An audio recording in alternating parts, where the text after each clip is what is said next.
You're listening to Drinks and a Movie with your host, Rudy. Spoiler alert.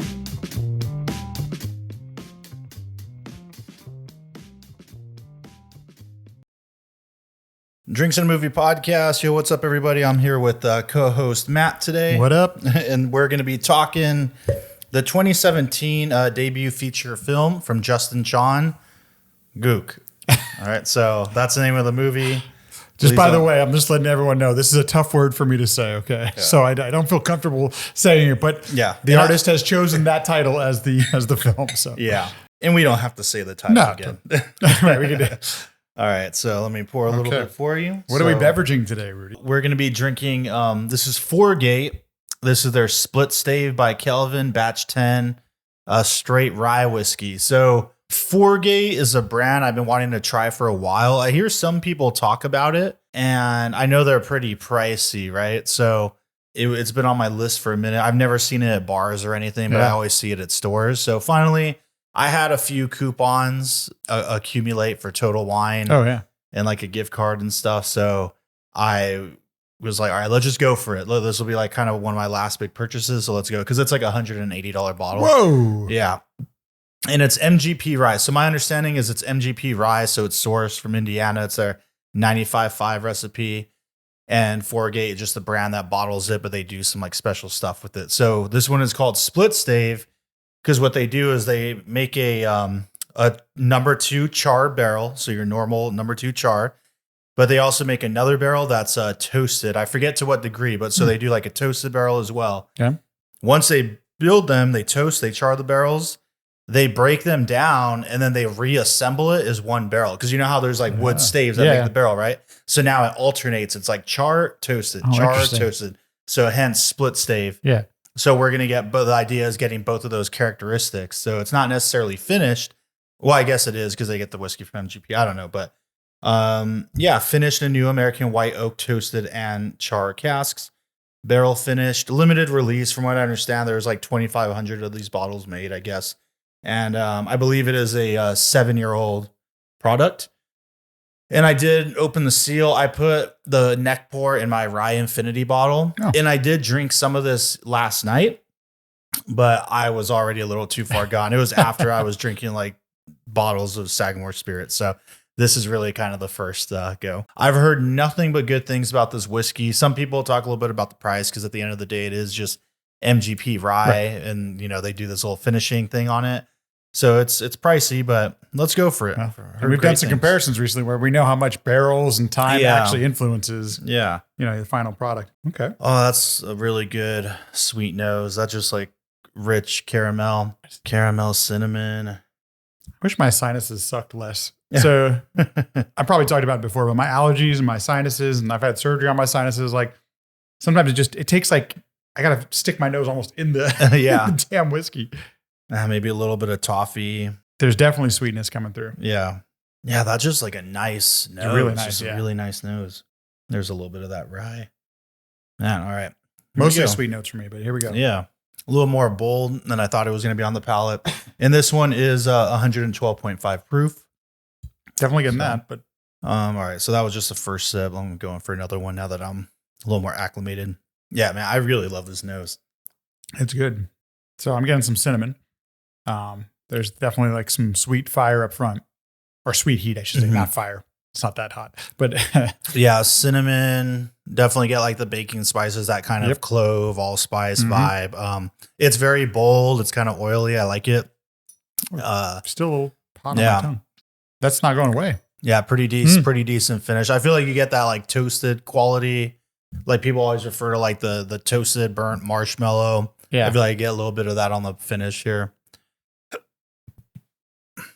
Yeah, it's rated pretty high on the distiller app too. It's like 4.5 stars. I will say the sweet nose sets you up. It actually, I'm getting a pretty sweet taste, but with a fair amount of spice. That's the best way I can describe it. That I'm definitely getting the sweetness from it in a good way too. It's got a lot of taste to it. Yeah, a little bit drying too. Yeah, it's bold. It's really punchy. I'm gonna maybe I'll sit on this a little bit and we'll talk about the movie and I'll sip it a little more. It's really good. I see why it didn't punch so well after I was drinking like Sagamore Double Oak and Cow Strength last night, because they're just a very specific profile with their Maryland rye or whatever, and like what they do over there, that I think is the best of all worlds in the world of rye, at least for me. Well, this is good. I'm gonna let it kind of sit and keep opening up a bit. And I don't do this too often, but occasionally nowadays I've been throwing an ice cube in my beverage to see if how that impacts and stuff. I wonder if that might open this up just a little bit, and would that ruin it, to be honest with you? Because it's got a lot of flavor up front. Yeah. And I've noticed since we've been doing the podcast thing, like letting it sit even just a little bit to open up seems like, I wonder if that's going to impact. So I'm gonna join you and just maybe let that sit for just another few. I bet like a couple of drops of water would probably do this good. I bet you that would open up the sweeter flavors. Would be my guess. But one thing I've read about the whole ice cube situation is, the ice cube matters. Yeah, well, it doesn't. From what I understand, even though it's diluting it, it'll open it up a little bit because that's what water does, right? But it's not the best alternative to do that. Like adding a drop of water is better, my understanding, because when it gets cold, the ice cube making it cold, like mutes a lot of the flavors. So a lot of tasters will say like that's actually like not a good way to do it. Like if you like it cold, like that's fine, and it's gonna mellow it because you're diluting it. That's gonna happen, but it actually like kills some of those flavors when it gets to a certain temperature. That's almost identically to what they said on the Sagamore tour. Oh, really? It's just like we're serving with water and not an ice cube. Now you're getting their water. They're this beautiful, like wonderful tasting water. That's one of their keys too. Is their well or whatever. They talk how important that water supply is. So that's interesting. It's not that I necessarily like it cold. It's that I'm curious if it opens it up a little bit. I've been experimenting with that a bit in the last couple months. So I have like a nice little Glencairn water dropper that I never bring. I should bring that from now on, and we'll make that a thing. We're like, all right, let's try it without and then with. Yeah, that might be the move for the rest of the podcast. Because in my understanding, during the distilling process, at some point they're going to add in. There's going to be water added at some point. So, and obviously, as you were saying, water's down a tad, but the amount of water you use probably impacts it as well. So there you go. Pamela, go to school. I am. Hey, Keith, can you tell me something good about Mom? What was she like? She was always helping others out. Do you think she's still watching over us? I mean, look around us, yo. Ain't nobody watching over us. Get up. It's just us. Hey, let me in. We don't serve your kind here. Black people? Nah, like little kids. You're fat, let me in. I don't think you understand how comebacks work. Doors open, genius. Why are you always hanging around our place anyway? Who protect you guys? No one in this neighborhood likes me. This is with the sale and the discount. There's taxes on these things. You people always trying to rip us off. You people? Ah, that's true. For me? No, we don't really got any smaller sizes, so you're gonna have to wait a few years till your little midget feet can fit them. Shut up. In the wake of the Rodney King jury verdict, I've ordered the Justice Department to help restore order in Los Angeles. Yo, what does that even mean? Oh, Gook? In Korean, it just means country. You've been going down to them Gook stores and not your friends, they're using you. They treat me like family. Family? Whoever said love don't cost the tears down my window pane. Well, man, let's get into this movie. So you saw this for the first time just now, right? Knew nothing about it. Nothing about it. Did you go in blind, like no trailer? Completely blind, didn't see the trailer. Didn't even, all I knew is that I thought you were using a racial epithet when you were sending me the title of but that's actually the title of the film. Oh, okay. And just to set this up for me a bit, the language, racist language really affects me quite a bit. My parents brought me up that, these words really impact people and it makes people feel a certain way. So for even me to say the word is very challenging for me. At the same time, there's a reason he's chosen this word as the title of his film. Yeah. And I think I want to sit on the title for just a moment because I think it's supposed to make you feel uncomfortable like a lot of the film does, Yeah. And I think that's so interesting a choice that before you even put your butt in the theater, you have this, man, I'm already...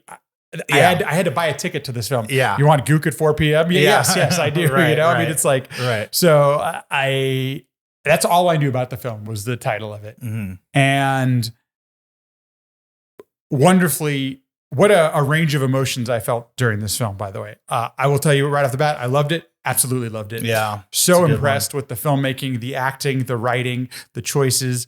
As somebody who lived through the riots in LA, and I was 10 years old. It hit me like right at a point of where it's starting to I'm starting to notice things around me. Barely. At 10, you don't notice a lot. But we had drills when I was in elementary school when the riots started happening. Oh, really? Yeah, we had.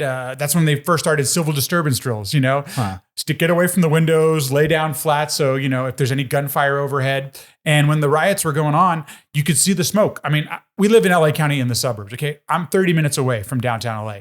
Or 40, you know, an hour and a half from South Central, depending on the traffic and shit, right? You know, Right. But the smoke, I mean, there were a lot of fires going off. This stuff really had an impact on me.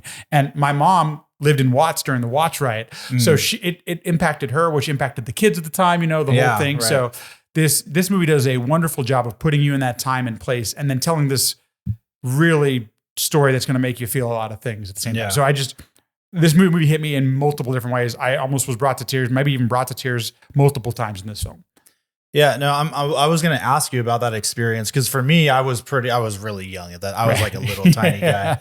But no, you say you're 10 because I believe the director, Justin Chon, who's also the lead actor, I think he said he was 11 at the time that happened. And his father like ran a business in Paramount. So this is kind of like loosely based on that.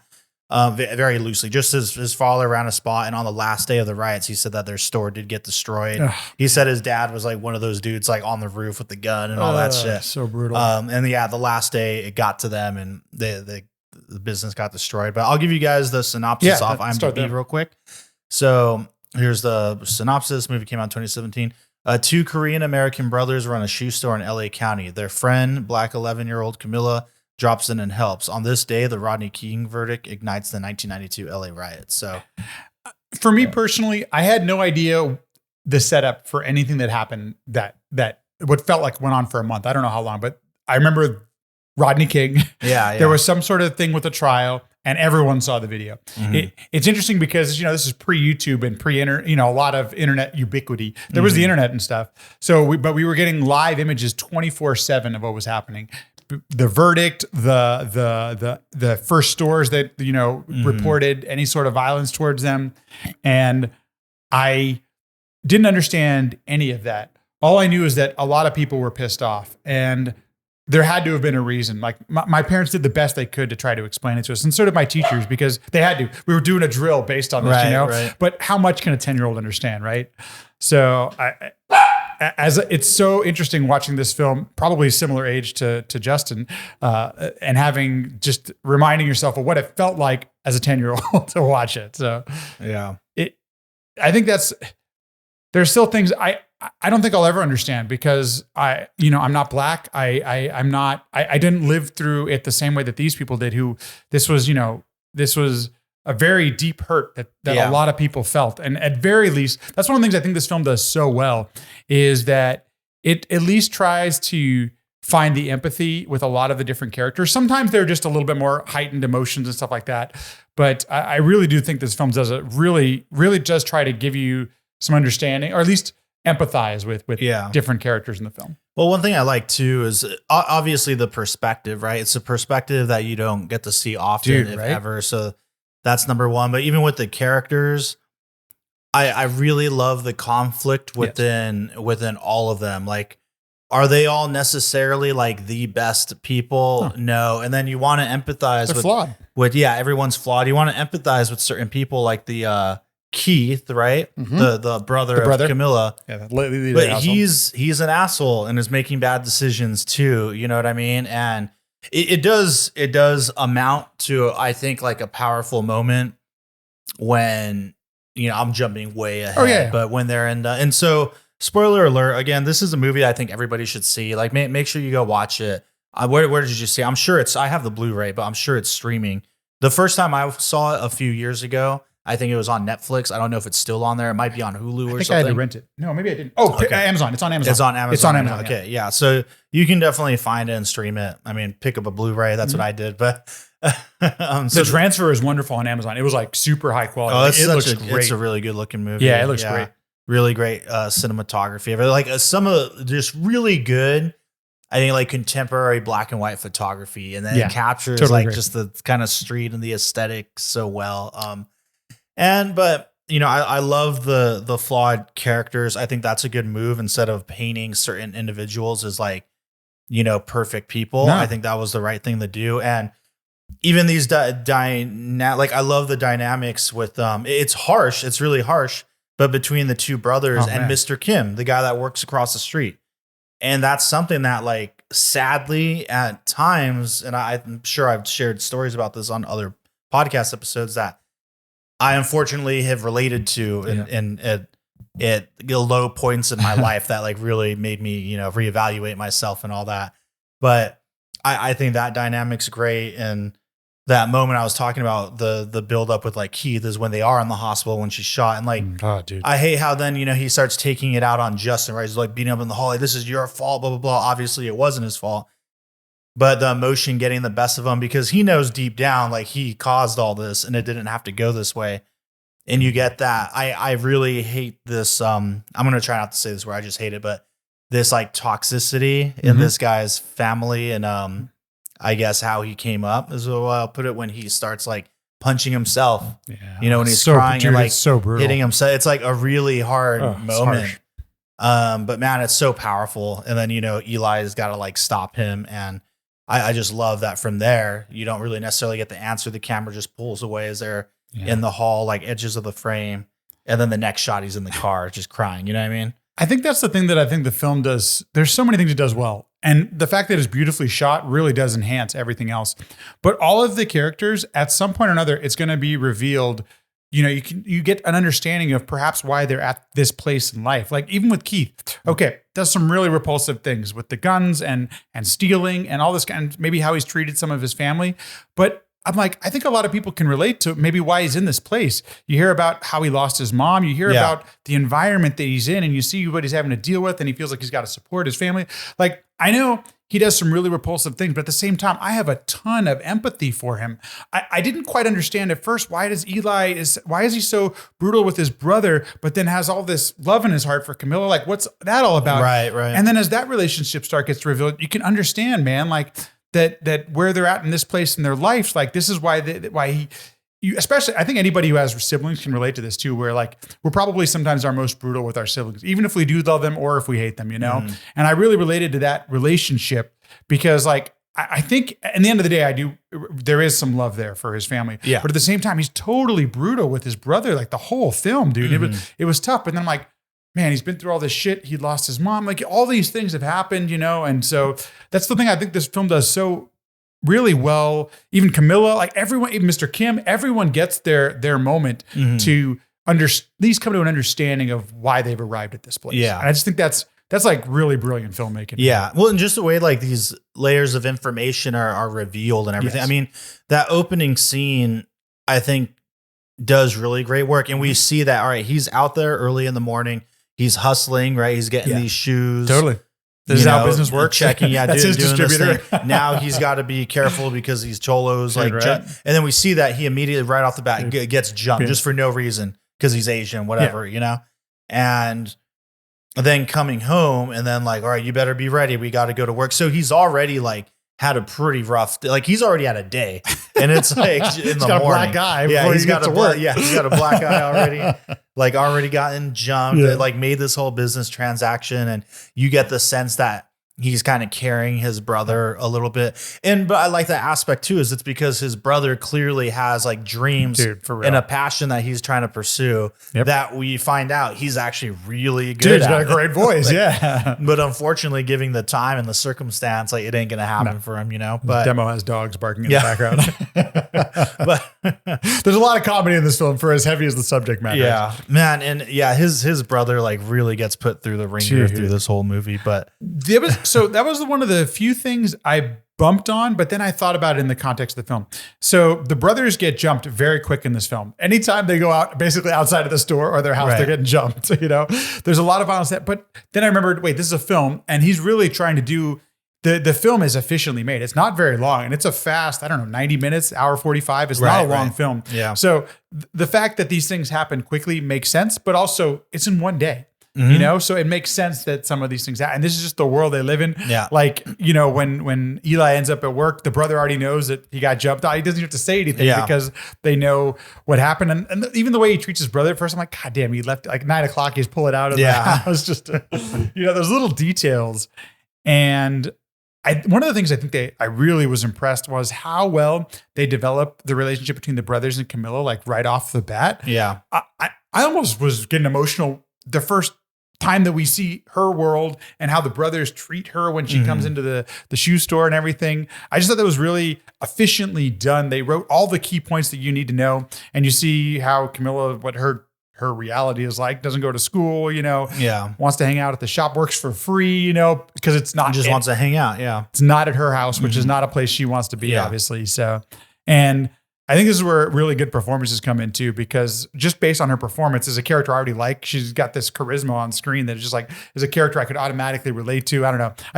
That was really well done is what I'm saying. And in a short amount of time. Yeah, no, for sure. Well, in one of those moments, I was talking about the reveals of information and being done very, very well is like, I don't know. Cause you get a good blend of the humor and just like, the good moments that they have mixed in with like a lot of the bad, right? But when they're in the store, not the store, and the brother is ringing up that chick and she's, oh, well, tax. Like, everything has tax. Like, what do you want from me? Like, all right, fine, get out. And they get in that argument. Yeah.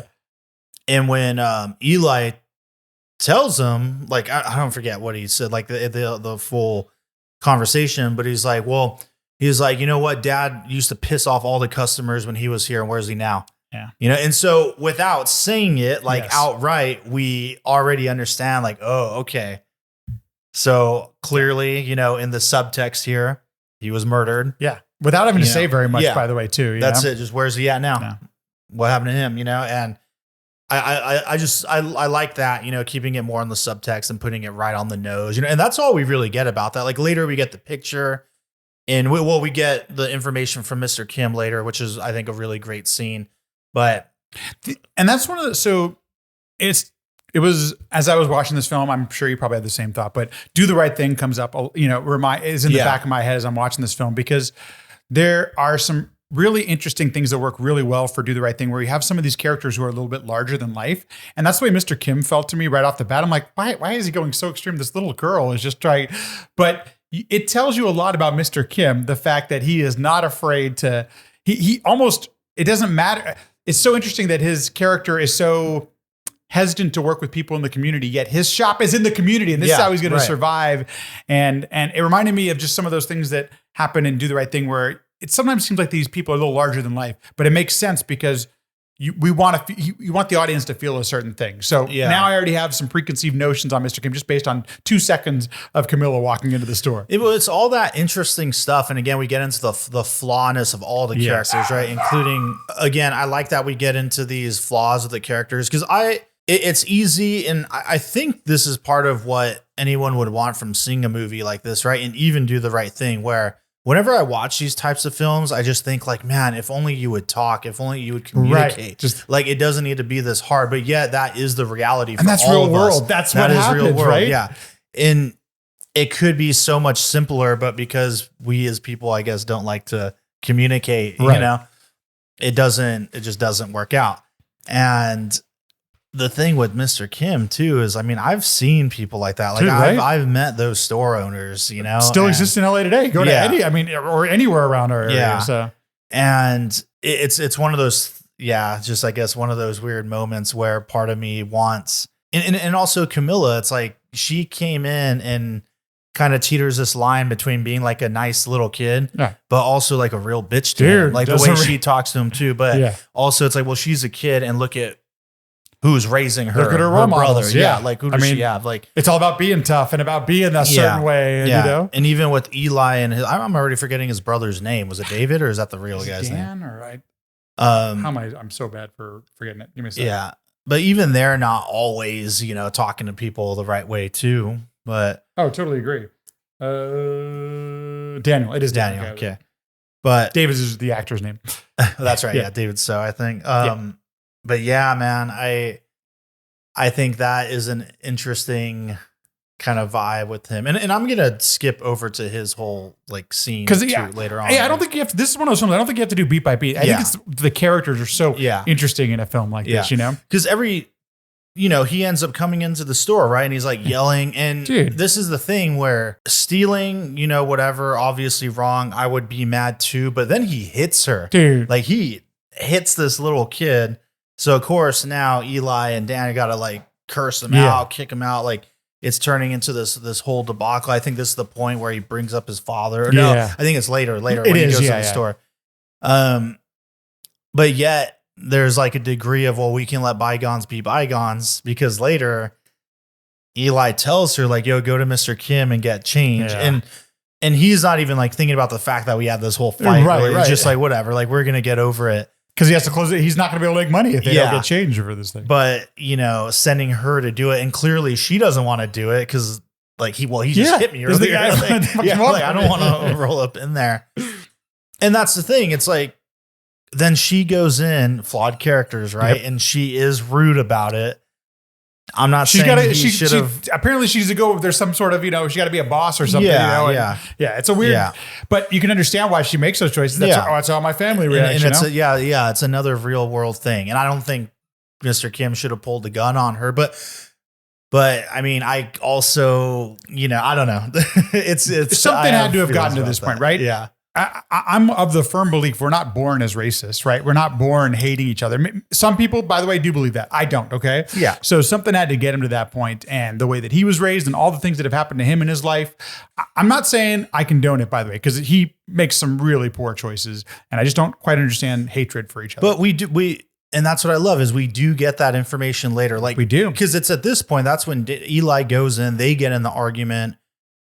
And now Mr. Kim is like, you could have been speaking Korean this whole time. Why don't you speak to me like that? And because now Eli's using that to be more. And so I don't even know what he says. They make it a point to not subtitle when they're like yelling at each other what they're saying. They make it a point. Like you'll have Mr. Kim's subtitles, but not him.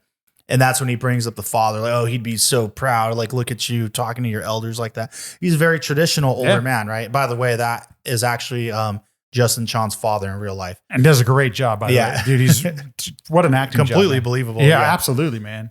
But and a tough job because he's got to be so unlikable the first half of the movie. He doesn't really get his moment until we're after the midpoint. Point, and it's so worth it. And you get that insight to why he makes these choices. One, you know, we have the whole thing where Daniel ends up just having the worst day of his life. He goes out, gets jumped, more they than take once. his shoes, everything. Twice. Gets pulled out of the car because they decide to go to the riots. He doesn't want to go. Has to like walk all the way back.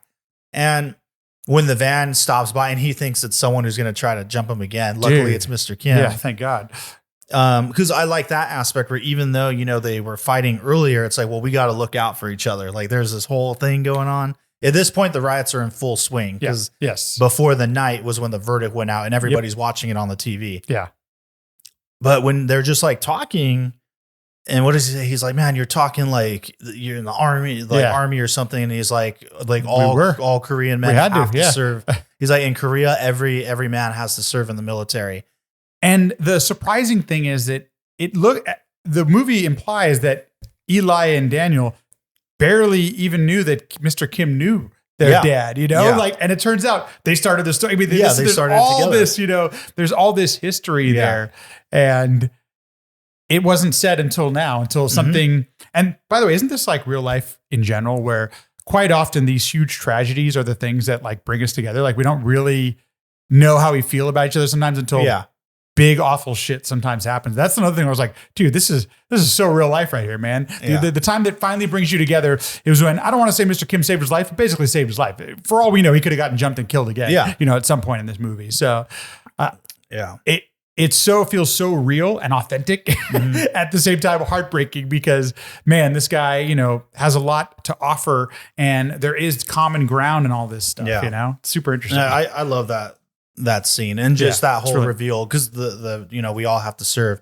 and then tells him like, yeah, your father and I were in the Marines to get like the Korean Marine Corps together, and he just looks at him like, doesn't know any of this. In this moment though, when he drops him off and Eli's about to argue with him and he just hands him a cigarette. That's the part I almost love. Almost broke down. And they just sit down and he's letting him know, and we get this insight into like, all right, this is why he is the way he is. He even says, he's like, we started it together. I told him this was like not a good spot. He's like, I got along with everybody.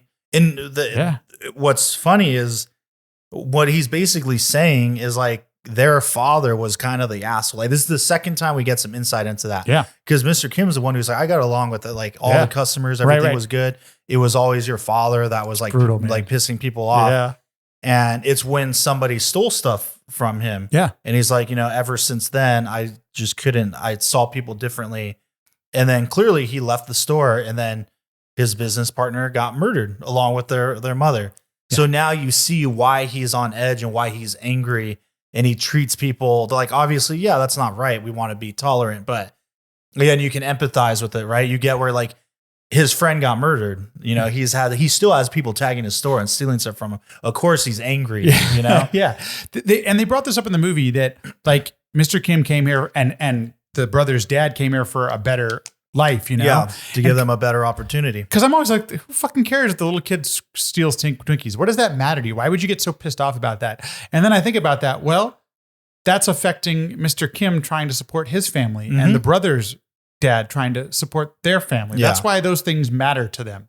Their small business is their whole life, and that's something they work hard ignorantly. I'm like, who gives a shit? It's a little kid who, doesn't know any better, right? That's the way I look at it. And then at the same time, like, oh, dude, that's affecting your family. That might not mean that you're getting a meal or whatever. Yeah, like, it could be that kind of thing. That's their everything. That's their everything. And you give people an inch, they take a mile. And also, I think if you look at it from parents and like these traditional aspects, where for him, and where they come from, like they have to be in the military and shit. Like they're dead serious. Here in America is where kids are running around doing whatever nonsense they're doing out in the hood. You know what I mean? Yeah. And even when he's like, how are you guys like, we brought you kids here to give you a better life, and then you're going to turn around and say, fuck you to me. Right, yeah.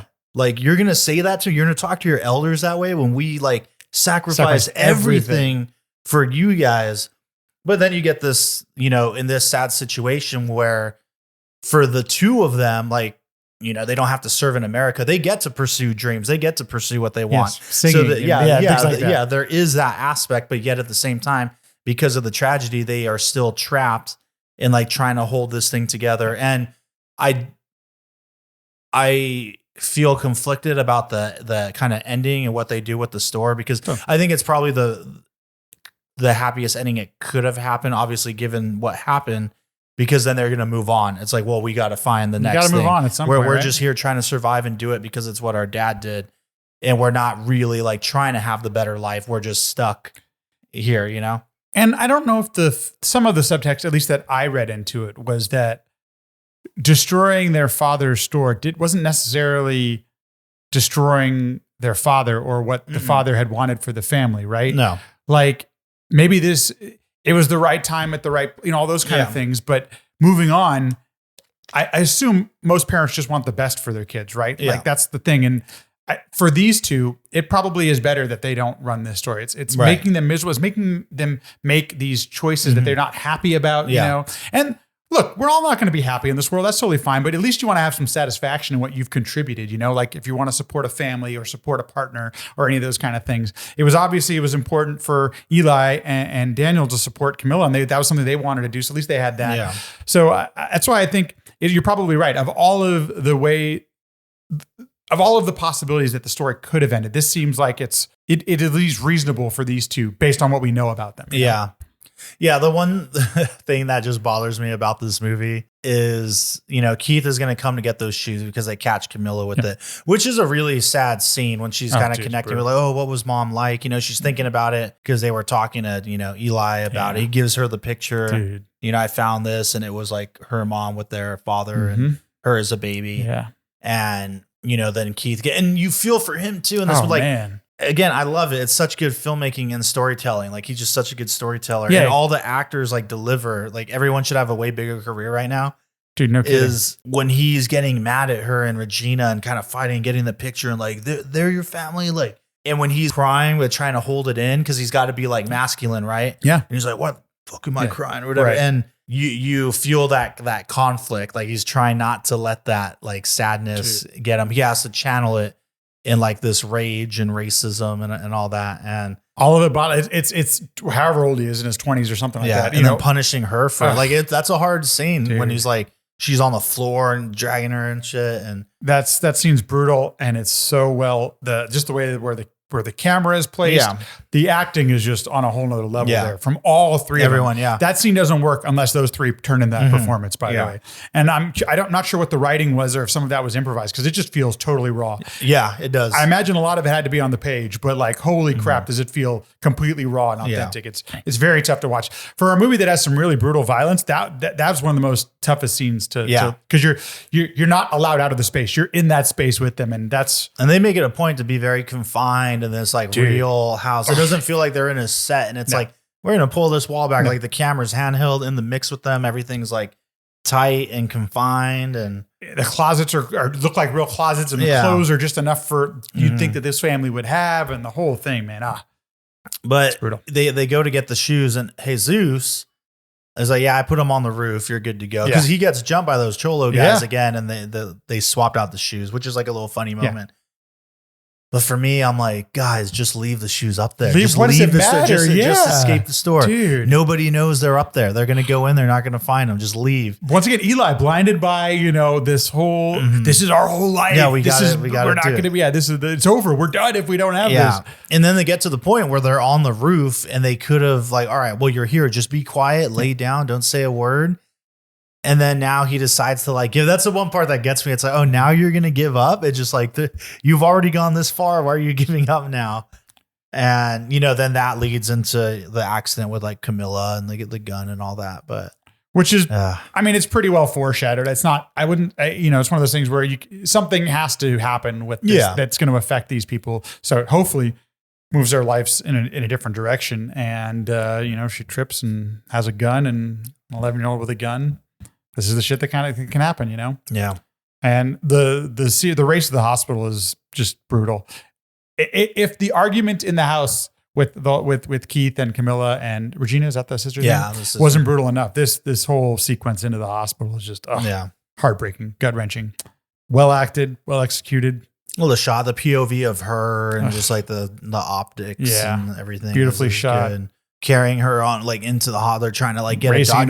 No one's like around. Doing shit. Like, we need a dog. Yeah, man. That's something I didn't live through out in the suburbs. Just gonna let people know. But I remember hearing quite a bit that there's no cops in LA. There's none of everyone. All the cops had attended to some of the areas that were some of the heavy riding was going on, and a lot of the hospitals responding that way as well. So there, I just remember hearing about these things where there's like this emptiness around in certain areas. So I love that they still capture that. So that's a moment of the time, which I thought was super interesting. And it's this scene where between Keith and Eli is just it's gut wrenching, man. You can understand their anger, and they're just being totally distraught. Take it out on each other, take it out on themselves. And it comes down to that communication. Like they never talk. And that comes out a little bit with Keith's character too. Cause I feel like the Eli and Daniel probably feel like they can't talk to them or they don't have a place. And then, but with Keith's perspective, when he was like freaking out in the living room or whatever, when he finds the picture, he brings up that point. He's like, she died because of them. Like it's their fault. And they never came and said anything. They never talked to us, never. So yeah, just that communication breakdown. I'm glad you mentioned that because that was one of the things that I thought the film brought some new perspective to for me that I hadn't seen on cinema, on film before. It's set up even earlier where I don't remember if it was Eli, when he's going to confront Mr. Kim earlier on in the film, talks about why don't you speak English and why don't you? And the interesting aspect to that is that Eli is speaking a dialect of English that is native to his community in his area, right? And so it's super interesting that even at the communication is this important aspect that's established throughout the film, and just.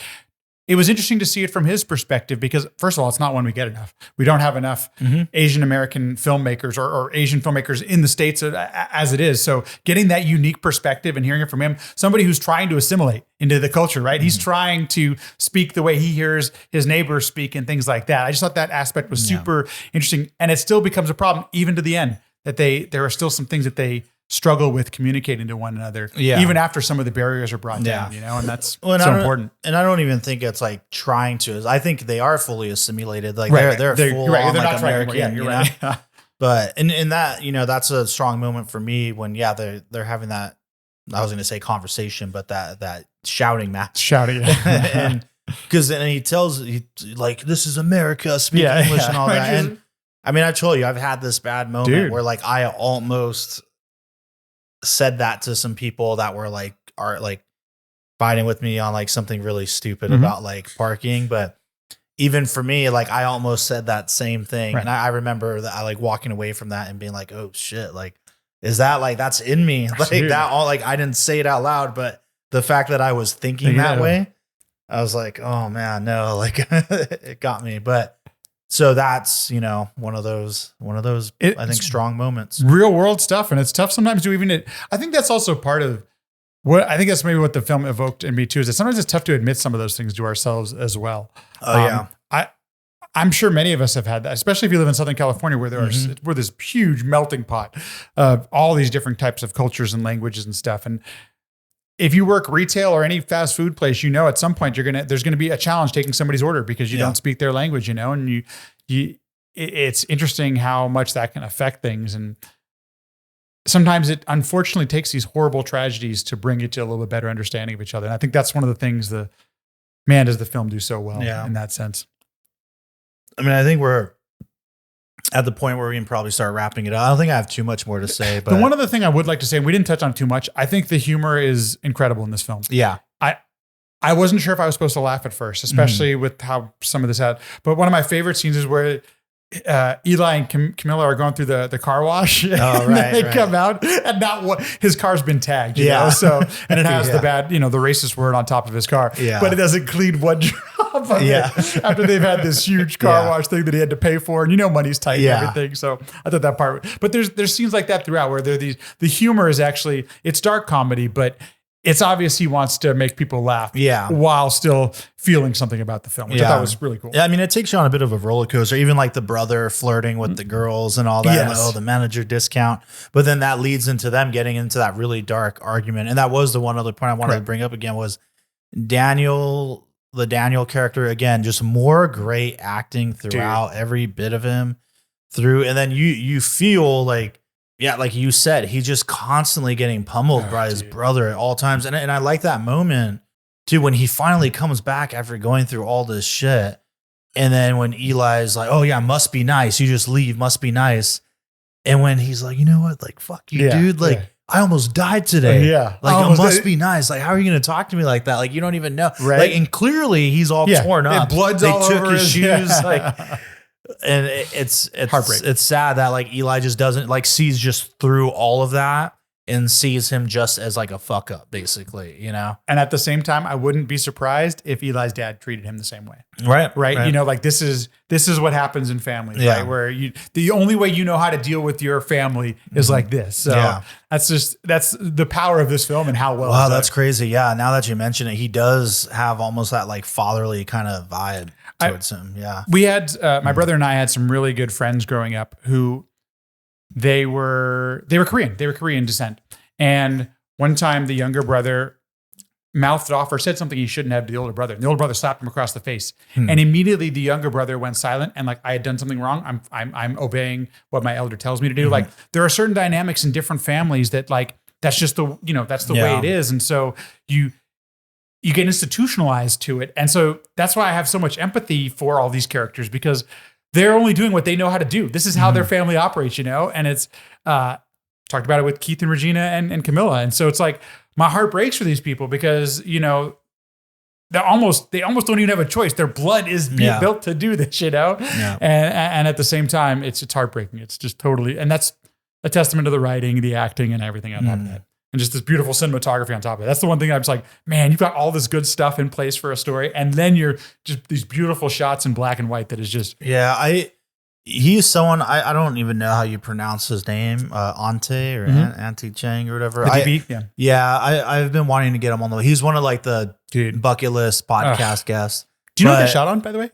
I think it was the red one. It was a red one. Okay. So it looked like, it was, but in it looked great. The movies that they've done like so far, which has been, I think just 3, I think he did a show recently, but it was on Apple TV. So I haven't seen it, but I like too that, man, they do some really great stuff with just like the optics and cinematography and all that. And the 3 movies all like have a different look. He's not Gotcha. just doing like the same thing over and over again.